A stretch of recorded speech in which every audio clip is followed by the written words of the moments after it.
مدینہ منورہ کی ایک سرد رات، ایسی سرد رات تھی کہ چرند پرند انسان سارے ہی اپنے اپنے گھونسلوں میں یا گھروں میں دبکے ہوئے تھے، کوئی باہر نہیں نکلتا تھا۔ مگر اس سرد رات میں دو شخص مدینے کی گلیوں میں گھوم رہے تھے۔ حلیے سے ایسا لگ رہا تھا کہ ایک آقا ہے اور دوسرا غلام ہے، اور چلنے کا انداز یہ بتا رہا تھا کہ چہل قدمی نہیں بلکہ کسی خاص مقصد کے لیے جا رہے ہیں۔ دونوں چلتے چلتے مدینہ منورہ سے باہر مشرق میں حرہ واقم ایک علاقے تک نکل آئے۔ آقا نے اپنے غلام سے کہا کہ اے اسلم، ایک جھوپڑی ہے اور اس میں آگ جلتی ہوئی نظر آ رہی ہے، اس اندھیرے میں کون ہے جو یہاں پر کیا کر رہا ہے؟ دونوں اس خیمے کے پاس پہنچے تو دیکھا کہ کوئی خاتون ہے، اپنے ننھے منھے بچوں کے ساتھ مقیم ہے اور چولہے پر ایک ہنڈیا چڑھا رکھی ہے جس میں وہ کچھ پکا رہی ہیں، اور بچے اس کے ساتھ مسلسل بیٹھے ہوئے رو رہے ہیں، یعنی انہیں بہت بھوک ستا رہی ہے۔ آقا نے سلام کیا اور خاتون نے اس کو توجہ کیے بغیر سلام کا جواب دیا۔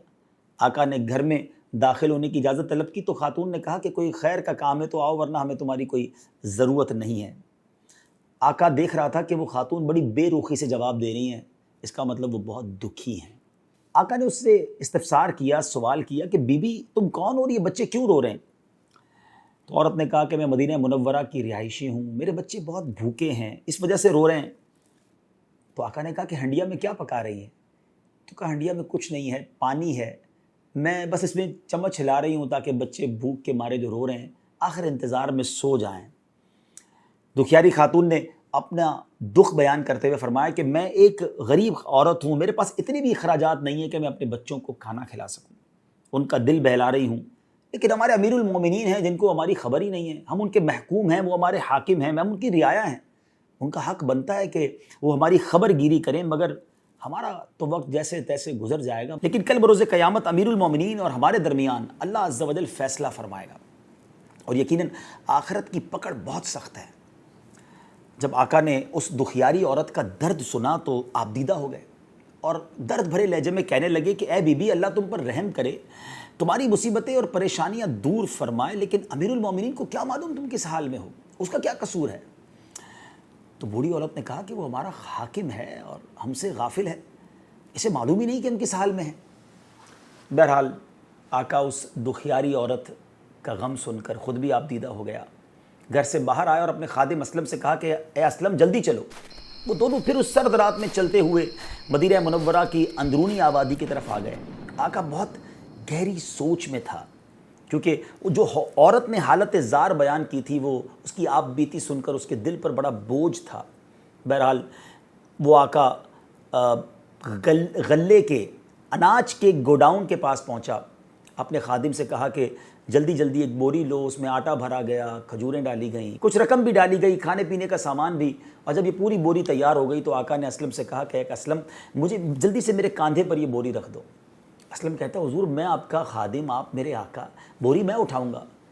تو ایک تاریخی جملہ اس آقا نے کہا کہ آج اس دنیا میں تو میرے حصے کا بوجھ اپنی پیٹھ پر اٹھا لو گے، لیکن میری تکلیف قیامت کے دن کون برداشت کرے گا جب کوئی کسی کا بوجھ جان نہیں اٹھائے گی اور کسی کو کسی کی تکلیف ٹرانسفر نہیں کی جائے گی۔ اب اس کے بعد یہ عجیب حکم تھا کہ غلام کے ہوتے ہوئے آقا نے اس بوری کو اٹھایا، دونوں پھر تیز تیز چلتے ہوئے پھر اس بڑھیا کے خیمے پہ پہنچے۔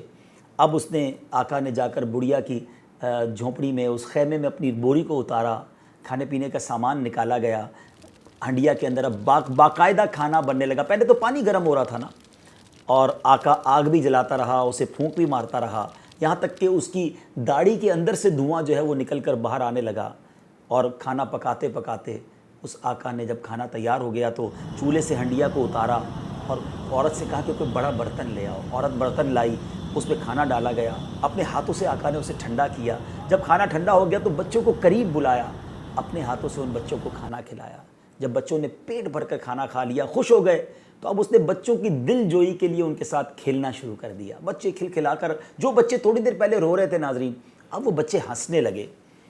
اب آقا نے جب یہ سب کچھ ہو گیا تو بقیہ کھانا خاتون کے پاس چھوڑا اور اپنے خادم اسلم کے پاس سکون کے ساتھ آ کر بیٹھ گیا، اور اس کے کندھے پر ایسے ہاتھ رکھا کہ جیسے اب بہت بڑا برڈن جو ہے، بوجھ جو ہے وہ اتر گیا۔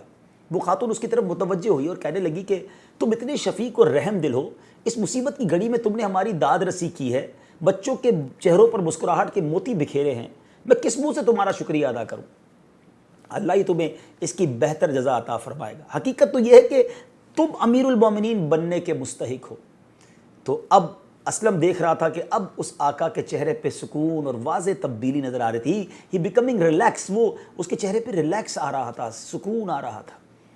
اس آقا کی جگہ کوئی اور شخص ہوتا نا ناظرین تو وہ اپنی تعریف پر پھولے نہ سماتا اور جا کر لوگوں میں اپنے اس کارنامے کو بیان کرتا چوڑے سینے کے ساتھ کہ میں نے رات کے اندھیرے میں جا کے ایک بڑھیا کی یوں مدد کی ہے۔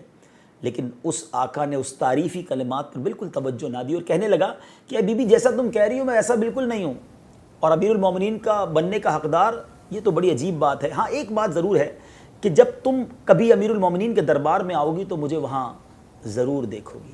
پھر آقا اللہ عز و جل کا شکر ادا کر کے اپنے خادم اپنے غلام اسلم سے کہتا ہے، اے اسلم بھوک نے ان بچوں کو جگا رکھا تھا اور بھوک انہیں مسلسل رلا رہی تھی، جب میں نے ان کی یہ حالت دیکھی تو مجھے اپنے بچے یاد آ گئے۔ میں نے اپنے دل میں تہیہ کر لیا، پکا پرامس کر لیا تھا کہ جب تک ان بچوں کی بھوک کو ختم نہیں کروں گا، ان روتے چہروں پر مسکراہٹ نہیں لاؤں گا، میں جب تک چین سے نہیں بیٹھوں گا اور نہ ہی واپس اپنے گھر جاؤں گا۔ اور اللہ کا شکر ہے کہ میں اپنے مقصد میں کامیاب ہو گیا۔